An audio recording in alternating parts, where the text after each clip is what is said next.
There are some days I really love my job. And today is one of those days because it incorporates one of my passions, which is running. Yeah, I'm a trail runner, but I know there are many different types of runners and different types of fitnesses. And today I have a fantastic guest who is a nutritional therapist. Her name is Nicola Sainty. Thank you very much. You are from Revive Active, and we have some beautiful products here. That's right. And what I can say to you is that it's an absolute blessing to have you here.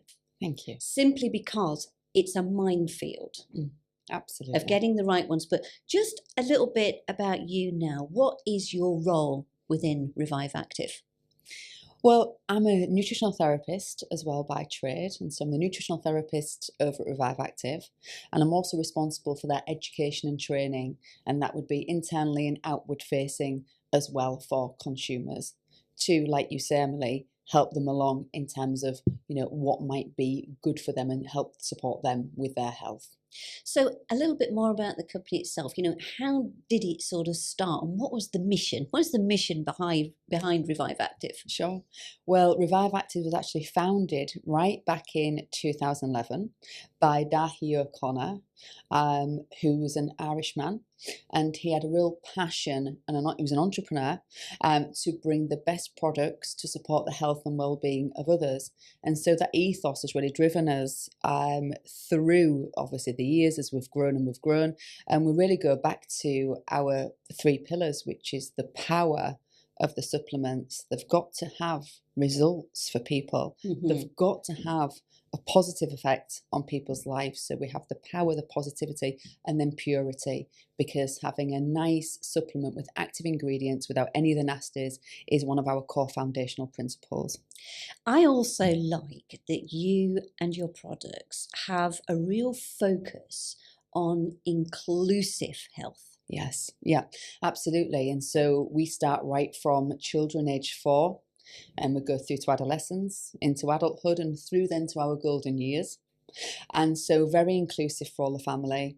And then what we would also do is also support specific life phases. So for instance, maybe that menopausal transitional phase. Yeah, I know that one very well. Me too. I'm in the throes of it right now, Emily, myself.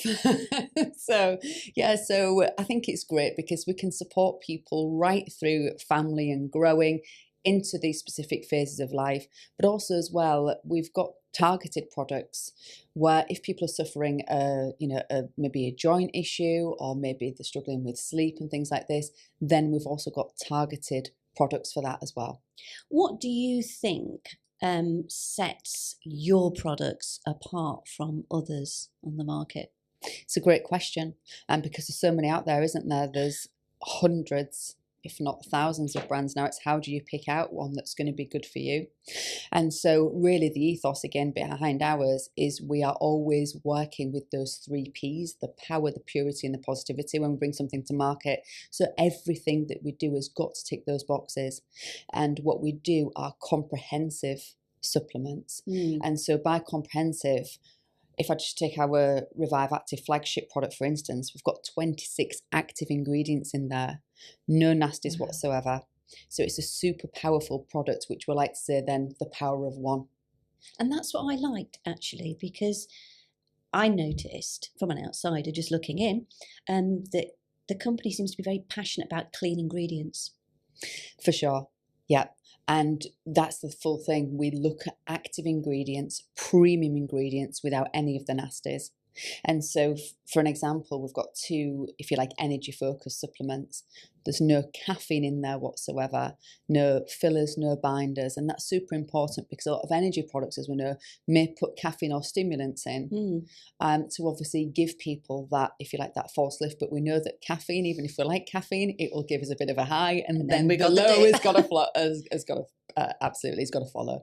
So yeah, for sure. So we are super passionate about that in helping elevate energy where it's needed without that crash. The other thing that I want to touch upon, and it's something that my own little running tribe has spoken about, is they will show me a product and they'll say, Emily, is this good? I saw this on Facebook. I saw this on this marketplace. Should I buy it? We are living in an age where there are lots of bogus products about. What is it that people should be looking for? Yeah, so another brilliant question, because like we've just said, it's some of it can be marketing and they can kind of give you those headlines, but that might not quite translate to what's actually in the product. And so what we really need to be looking for is power, is what I would say. And so how much of something is in there? Is it going to give us the results that we need? And I can give you a specific example of that in a second. And then we'd also be looking at the format of ingredients. So we can get very cheap forms sometimes of a particular ingredient, and then we can get the premium forms. And so it's really trying to educate yourself a little bit about different formats. And just to give a quick example here, is you can get magnesium in lots of different forms. Yeah. And some are much better tolerated, much more better absorbed than others. And then some are much cheaper and may not be well absorbed, and then may actually have a laxative effect at higher dosages. Exactly, because of the different types. And they all do, like the magnesium, like you said, the glycinates to, all the other ones are like, they're all different, chelated, whatever. You have got to know which one you're getting. Yeah. Yeah, you've got to really look at the form. And I think that goes back to then, if a supplement looks too cheap, then perhaps it is because you're using the cheaper format of ingredients. And so even if you think that at first perception that might be better value than the product next door to it, when actually turn it over, is that product going to give you what you're looking for? Is it going to give you what you need? Because if it's not got the right amounts in there, it's not got the right format, and then particularly for us, we always work with synergies. So we're always looking at synergies and how one nutrient would amplify the next nutrient. And so how they would all work together to really give you those results. And so I think you've got to look at the detail, but then you've got to home out and then also look at the bigger picture. Is this going to deliver what I need it to deliver? And to just give you another example as well, I was in a high street store a couple of weeks back, and there was a product on there that said CoQ10 right on the front of the pack. So I thought, oh, CoQ10, that's an expensive ingredient, but this looks a really cheap price. So I actually picked up the box and turned it around. There was 10 milligrams of CoQ10 in there, 10 milligrams. And so to give you an example, in our Revive Active product, we've got 150 milligrams. What would 10 do? Exactly, because the scientific studies are on between 100 and 200 milligrams. So we always go to the science for an efficacious dosage. And so sometimes you've got to look behind the initial message and just really dig in. So do you think then they're actually using like these small doses just so that they can put it on a packet? For sure. That's marketing though, isn't it? It is marketing, yeah. Do you think that things should be better regulated in this field? Yes, I mean, the regulations have definitely got tighter and tighter over the years, but I still think there's some way to go. I mean, if you look sometimes at some things that might get populated onto our social media feed, or like these one-hit wonders and this click-through funnel and this big headline around, take this, you'll lose weight, take this will happen. Yeah. Very, very extravagant claims there. And obviously in the supplement world, we know that we can't make claims. And so I think it's looking behind the curtain, and as excited as it can seem at that time when you're thinking, oh, that's my problem. And especially in the world of AI now, knows what your problems are. And so then you get the marketing targeted. I think it's almost think about it. That might be your problem, but is this really going to help? Because there's a lot of other things we need to do as well as supplementation to help, obviously, amend that problem and start to get our health and well-being back up to optimal as well. The other thing I would say is, again, in my little tribe, they are a select, beautiful little running bunch. And they say, I've tried this for a couple of days. It's not worked. It's like you do have to let these things get into the body a bit, don't you? Definitely. And that's the key thing with supplementation, because supplementation, really, for me, you're going to give it a couple of months, a few months. So I'll be saying 1 to 3, because ultimately it would depend how depleted perhaps we are in nutrition, or perhaps, if we're not that well in our health, perhaps how quickly we're burning through nutrients. So obviously we've got a running audience that are burning through the nutrients at the speed of light. And so it's always that repletion. And so we've got to think a bit longer term about repleting those base nutrients. And of course, then we're bringing age as a factor as well. And so you've got the stacking factors. that would obviously then determine might be how long we would see kind of results and uplift. But certainly I would expect kind of after a month, people start feeling a little bit more better in what they're trying to support. And then I would say months 2 and 3, again, elevating again. I think one of the things that I find useful, I know we can't make claims. Yes. But you can get some good sources of information and help. And I know that your company is really good with its socials and trying to get information out there. Yes, yeah.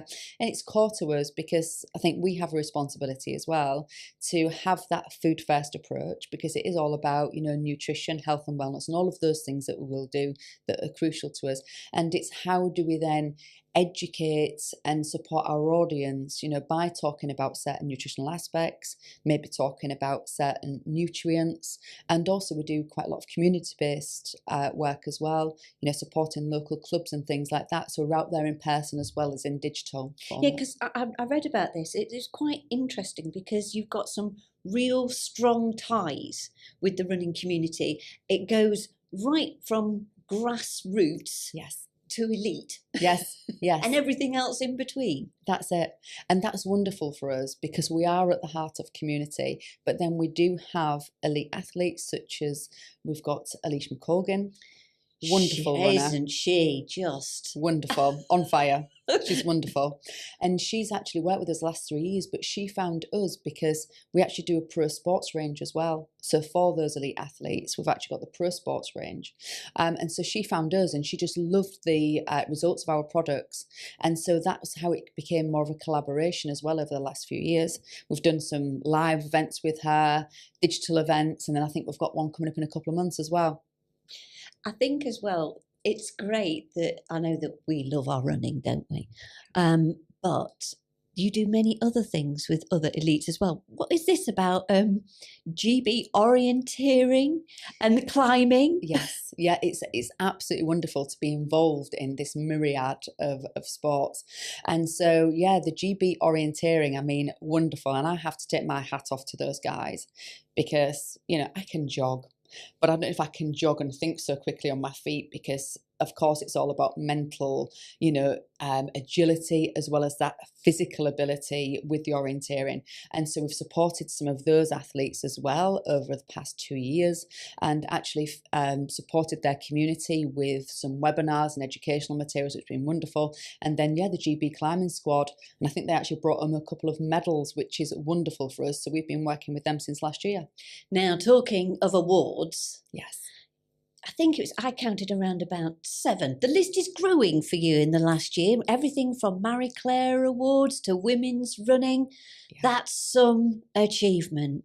It really is. And it's a great moment for the team, obviously, when we bring home an award, real celebration for everybody from, new product development through to production, to the marketing team, to the education team. It really is a celebration in the whole office because we are very proud of our products. And I think when that gets recognised by the users and they vote for us, there's really no higher, accolade that you can get from that. Is, when people are actually voting for you and voting for that product. And, Zest recently brought in 2 brilliant awards, winning Women's Running Magazine, as you said, and then Women's Fitness as well. And so personally, that's one of my favourites. And so I can see why it's won those awards. Now, when you do have a celebration, do you actually have some cake in the office or are you all really, really healthy in there?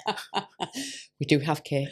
We do have biscuits. See, that's my bit of reward. Like when I did my ultra, someone said to me, how did you celebrate? And it was cheesecake. Oh, sounds delicious. But I think, well, if I've done that and been in the hills. Exactly. You've got to celebrate your achievements, haven't you? You have. And I think that's super important, isn't it? Else we just go on to the next thing without them small celebrations. Yeah. But I've got to say that, Emily, I am a chocoholic myself. So mine would be chocolate for sure. Do you like the dark chocolate like I do? Oh, I love it. It's just divine, isn't it? Yeah. But talking about food, because I know we've got the supplements there and they have a role to play. But I'm a great believer that you have to have a whole wellness package. Yes. Where, you have to focus on just, especially for running. Yeah. I went out first off, did a little run, and then it sort of spiraled. But you soon quickly realise you need to fuel, you need to look after Yes. yourself. Yeah. There's a whole thing behind running, isn't there? For definite. And like you say, you're expanding so much energy and you really are pounding to a degree out of those joints. And so I think it's having that foundational routine and absolute support in everyday nutrition. And really thinking about what you're fueling your body with on a day-to-day basis to ultimately, have that strong foundation and give it that fuel. But then I think also there's a crucial part in terms of post-recovery to give it back what you've expanded, and particularly when you think about joint health and things like this. So, the proteins, as all your audience will know, super important. But even thinking about like the nice gentle bone broths, especially when it's winter and cold weather, beautiful and healing with that, all of that collagen going in just to replenish and help replenish stores, and particularly more so kind of, as we might get a bit older as well, we just can't make enough as what we used to. So I think you've got a foundation and then you've got that post recovery, those two key areas to support.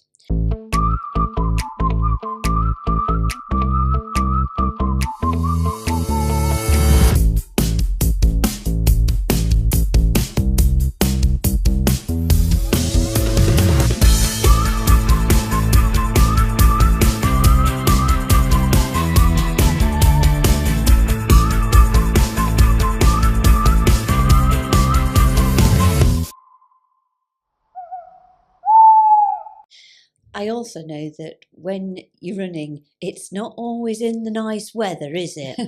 Exactly. I think runners, and they say, I'm going to start this, and they say January, and I think, you might have wanted to start that sort of a little bit in the summer months to get yourself in a routine. Definitely. But it is a different animal, isn't it? Being out there, outdoors, and training. It is. I think you've got to get over yourself, haven't you? It's that mental thing. It's like you just say about January.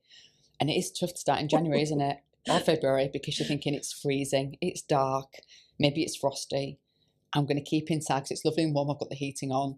The dog can wait a bit longer or whatever it might be. And it's having that step outside. But I think once you get going and them endorphins get going and you're outside in nature, maybe you're listening to a podcast, maybe you've got your favourite music on, and then you feel that mental lift as well, I think. Your mood can elevate so easily. And particularly for me, Emily, I don't know how you feel, but getting out in that first light is really crucial. Because that can help us in many, many ways as well. Sleep better on the night as well as expanding energy. Free vitamin D. Exactly. Absolutely. And majority of us lack it. Is that not correct? Yeah, absolutely. And I think that that's a crucial factor because we live in the Northern Hemisphere here in the UK. And so we know that in those winter months, we've got such short daylight hours. If we're not getting out and trying to maximise that, if we've got an office job, we're working 9 till 5 or working from home, staying in, we're not exposing ourselves to that natural sunlight where potentially we could extract some. So this is why we need to look maybe at vitamin D rich foods and then perhaps supplements to support ourselves, because vitamin D is just used in so many different ways by the body, hormonal health, immune system. The other thing that I get told a lot is that I'm too old to be running. I did cross country as a young girl and hated it, believe it or not, and then started running in my 50s. So what bit of advice would you give to someone now who's saying, I'm too old to run? I don't believe that you're never too old to do anything. And I think that if you don't do it now, then when? Because I'm a big one by not living by regrets, because I always think, okay, so 20s in the future, if I'd have started that then, I'd be in a different place by now. And I think that's the same with running, is there's nothing to lose, but there's everything to gain. You're going to gain a new community. Yep. You're going to gain your health, probably mental mood and uplift as well. Getting back out there in daylight, exposing yourself to the sun, seeing the nature. If you can jog in nature, them deers early in the morning that you're going to come out that are magical, and you do miss those if you'd have stayed in bed.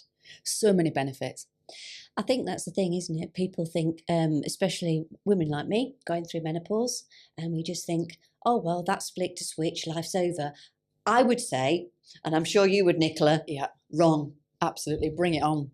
because you feel a bit more empowered, I think, because you have these different life stages, don't you, as you move through life, because you've got different things happening at each one. But I think once you move in more into, you know, your late 40s, early 50s and 50s, you start to think, okay, what do I want? And you start to become much more clear on what you want and what you want your future now to be look like and shaped. And you start thinking about your health, you know, and how do I want to spend my time? And if running's my passion, I'm going to start running now. You know, all of those benefits I'm going to get, and what am I going to achieve? And all the like-minded people that are going to be there alongside me as well. I think it's quite interesting because, you know, I had a few bumps in the road and wondered whether I was going to have to go down, like, you know, in having HRT and everything. And weirdly, started running and had some supplements, changed my diet, my nutrition. And it's all going reasonably okay. So there is light at the end of the tunnel. And it could well be that maybe running actually maybe would help people to lift their mood and things. Totally agree. I absolutely agree. And we've got to think as well, we're increasing the cardiovascular fitness as well during that menopausal time. And also we're increasing the muscle density as well by, you know, obviously building those muscles, particularly if we're doing cross country and that hill running as well. And so we're doing all of the things in the physical body to really help you utilize the nutrients. And we know that if we're getting a bit of maybe muscle wastage and we're not repacking their muscles, then, you know, maybe we're not utilizing our blood glucose as quickly, and that can have many different effects which can manifest as menopausal symptoms and things like this. So it's all very intricately connected, and particularly as well in terms of that mental mood, because we know that anxiety can sometimes be an issue for some ladies as they go through this transitional phase, and maybe we'll worry a lot more, which then might translate into sleeping less. If we're sleeping less, we can be a bit more anxious, or we might eat sort of like those foods maybe all the time that we don't necessarily want to be eating all the time, you know, like those quick sugar foods, because we're so hungry, because we've not slept properly and our mood's flat. And then so the brain fog as well. Exactly, then that kicks in. And so by clearing the brain, you know, building up the body and that resilience, it can help wonders going through that transitional phase and beyond. Just talking to runners now, if you could suggest any form of type of nutrients that may actually optimize their performance. I know that maybe I'm not into competitions, but, you know, what if somebody's a bit younger than us gals and would like to, you know, enhance their performance? What would they eat and what would they do? Well, I think for eating, again, I would always go back to eating a nice clean diet where you can. And of course, obviously the odd treats like your cakes, your biscuits and your chocolate, because it's not to burst anybody's, you know, fun bubble or anything like that. But I think if you can eat 80 to 90% really nicely clean, you know, and I'm talking about them clean proteins, you know, your chicken breast, you know, your really good oily fishes, the wild salmon to get that nutrition on the plate, and then filling the other half of the plate with what I would just call fibre. So you've got your leafy greens on there, maybe some sweet potatoes, you know, you've got your Mediterranean tray-baked veg, so you've got the flavouring, and it's just a beautiful looking meal, and it's so appetising. If that's your kind of baseline there, then that's absolutely wonderful. And like we spoke about, post-recovery, I'll be thinking, okay, maybe do I need a little bit more protein to pack back into those muscles, the bone broths, very gut healing, things like this. And obviously wonderful content of collagen. So I'd be thinking about things like that. In terms of fueling actual energy and helping that, I'd probably be thinking B vitamins and magnesium work in synergy together to really create that energy cycle and keep you fueled. What's your personal wellness routine? Sorry to poke in and find out, but you must have your own little routine where you get up in the morning and you think, right, this is what really sets me up for a day. Absolutely, I do. And I feel awful if I go off that routine as well. And so I took the decision, it was a few years ago now, I'm probably going to say about 5 years ago now, to start getting up at 5 a.m. because I've got a teenage daughter now, but back then I was very conscious of trying to pack as much in before she got up, and you get into the whole, you know, getting ready, the breakfast, the school runs. And so I got into a habit of actually getting up at 5 a.m. I've got to say, when I first started doing that, it was painful, very, especially in winter, very painful. But actually, I just felt so much more productive. So for me, my best time is definitely in the morning. So I'm still very keen on getting up early. I will head off to the gym as soon as that opens and do a session at the gym, maybe 45 minutes. Then I'll take the dog straight out. So I'm getting that first light. in my eyes as well, which is super important. And obviously walking helps the muscles after we've been training. And then I'll try and start the day as well with a hot lemon water, because that really does help nice and cleanse, maybe that builds with toxins, supports the liver. So that's how I would start the day. And then more recently, actually, I've just got into having a bath maybe 3 times a week instead of a shower, and popping some magnesium salts in there as well to really replenish and just help those muscles and just relax before bed. Do you think we actually do take care of ourselves enough in the UK? Because it is quite a disaster zone. I look at the NHS, it's stretched. Yeah. And I know that they think they'll pump more into appointments, but I do think a little bit more has to be done with the fitness and nutrition industry to help it, don't you think? For definite, I think that's a key point there. And I think it would always go back to me for education. Consumer education, public education, because I think with the knowledge we give empowerment. And if people are not sure what, maybe is best for the bodies or how their eating might be affecting the full physiology, and ultimately perhaps leading to, maybe like a chronic condition later down the road and the path, then how can they turn that wheel to stop that? So I do think that the education is absolutely key, about how we can eat, perhaps what are the best things to eat to support you. Is that foundational? Keep thinking about sleep. Sleep is just crucial to everything that we do. And if we're not getting that quality sleep and that quantity of sleep, we're on the back foot as soon as we wake up the next day. Is that about 7 to 8 hours then, generally as a rule? Yeah, I mean, the studies really say between 7 to 9 hours. And obviously for adolescents, we know that they sleep much more. Oh, they do. When do they wake up? But certainly for adults, that would kind of be the optimum. And it's it's about the amount, but the quality and the sleep routine. And so I've just mentioned that, 5 a.m. is my usual, but I will be in bed by 9 p.m., 9:30 p.m. to be able to do that and replenish my own stores. And so that might not work for everybody. You might be a night owl, but it's about trying to get that quality and quantity, because the body is ultimately a clock. Yeah.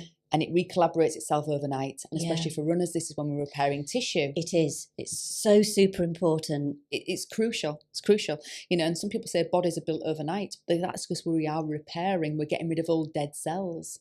But our growth hormone is active as well during the early hours. And so the sleep for me, the nutrition are fundamental to our complete being. And I would hope that maybe the government take a good hard look and start introducing, and I know that they have all this unsubstantiated claims. Yes. But it isn't that. There is research out there. Maybe we should be bringing this into schools earlier to inform kids of the nutritional benefits of things, rather than just dismissing it all and then them all having a problem in their 20s and 30s and onwards. So I think what your company's doing is absolutely fantastic. I love the approach. I love the education. And I think it's more, you're not just providing people supplements. Yeah. You're giving them a real good setup, I believe, for life, for wellness, and for good health. But we're just about to finish now, but I just wanted to know a little bit more about what's next for Revive Active, because is there a tennis player or something that's getting involved with you? That's right. So we're going to start working with a professional tennis player. We also work with Nim Fahy as well, the women's Liverpool football captain. We've also got lots of local community events coming up this year, which is tremendous for us, as well as the larger events, well, what we would attend. Yeah. But community really is at the heart of everything that we do, and things escalate on from that. So we've got lots of exciting events, which I hope that people will tune into us. We've got Instagram Lives with various guest speakers going on. So I think 2025 is going to be an exciting and a good year for us, as well as an exciting new product that's going to be coming out very shortly, one of my favourite nutrients. I'm going to be really excited and tuning into that. And also, I believe there could be a world record wheelbarrow running attempt. That's right. That's right. I'm going to give that one a wide berth. That's not going to be in my repertoire, Nicola. I can assure you of that. Yeah, well, you are much more fitter than I am in terms of running for sure. So for me to try and jog leisurely with a wheelbarrow, it's definitely past my capability. I ain't taking one up in the Lake District Hills. That's no way. Well, Nicola, thank you so much. You have been such a wonderful guest, enlightening. Even if you're not a runner, there is plenty for people to get their teeth into with this. And, if you're coming this way again, please pop in, because I'd love a part 2, because I know that I already have probably gone over time. And I could probably go over time another half an hour with you, to be honest with you. But no, thank you so much for coming in. Thank you.